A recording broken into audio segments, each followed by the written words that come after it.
اردو میں علی گڑھ تحریک یا سر سید تحریک کے اثرات کیا ہیں؟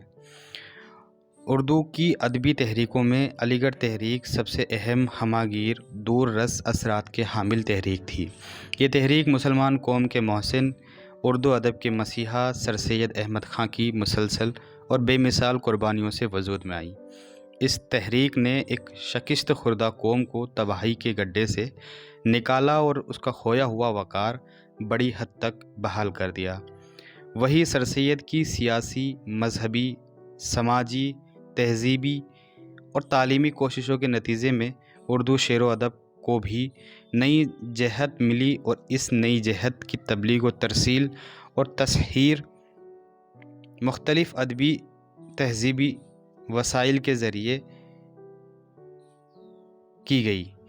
مختلف دوسرے عوامل اور حالات سے ہم آہنگ ہونے کے سبب اس تحریک کے اثرات غالب ہوتے گئے۔ سر سید تحریک کا آغاز و ارتقا کیا ہے؟ 1857 کے غدر کے بعد مسلمان قوم میں بڑی بے چینی اور بے قراری تھی۔ مغلیہ سلطنت کا جوار اپنی حدوں تک پہنچ چکا تھا۔ انگریز مکمل طور پر ہندوستان پر قابض ہو چکے تھے۔ اس ناکام بغاوت کے بعد مسلمان قوم کی تباہی و بربادی کی داستان شروع ہوئی۔ حالانکہ یہ بغاوت ہندو مسلمان دونوں قوموں نے ساتھ ملا کر لی،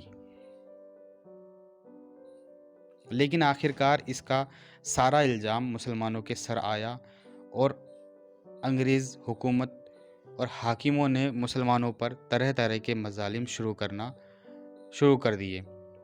نتیجہ یہ ہوا کہ ان گنت مسلمانوں کے گھرانے برباد کر دیے، بے شمار بے گناہ پھانسی پر چڑھا دیے گئے، ہزاروں کی جاگیریں ضبط کر لی گئی، ہزاروں ہی بغاوت کے الزام میں ملازمتوں سے برطرف کر دیے گئے۔ سر سید نے اس تباہی کے منظر کو خود اپنی آنکھوں سے دیکھا تو اس کا دل تڑپ اٹھا۔ وہ اس قوم کو اس کی مصیبت سے نجات دلانا چاہتے تھے۔ سر سید ایک انتہا پسند شخصیت کے مالک تھے۔ خدا کی طرف سے انہیں بہت سی صفات ملی تھی جو ایک بیدار ذہین اور دنیا کی سمجھ والے انسان تھے۔ انہیں معلوم تھا کہ اس پستی کے کیا اسباب ہیں۔ وہ یہ بخوبی جانتے تھے کہ 7 سمندر پار سے آنے والی اس قوم کا مقابلہ پرانی نظریات سے نہیں کیا جا سکتا۔ ان حالات میں مایوسی سے نکلنے کے لیے سر سید کا خیال تھا کہ انگریزوں کے ساتھ مفاہمت کا راستہ اپنایا جائے۔ انہوں نے مسلمانوں کی تعلیم اصول میں ہندوستانیوں کی فلاح محسوس کی، لہٰذا قوم کو سر سید نے جدید تعلیم سے اور نظریات سے آراستہ کرنے کا بیڑا اٹھایا۔ یہ سر سید کی خوش نصیبی تھی کہ انہوں نے حالی، آزاد، شبلی جیسے رفیق ملے جنہوں نے ان کے کاموں میں ان کا ساتھ دیا۔ سر سید کا یہ قافلہ پورے ہندوستان میں تحریک کی شکل اختیار کرتا گیا، جس کو آج ہم سر سید تحریک کے نام سے جانتے ہیں۔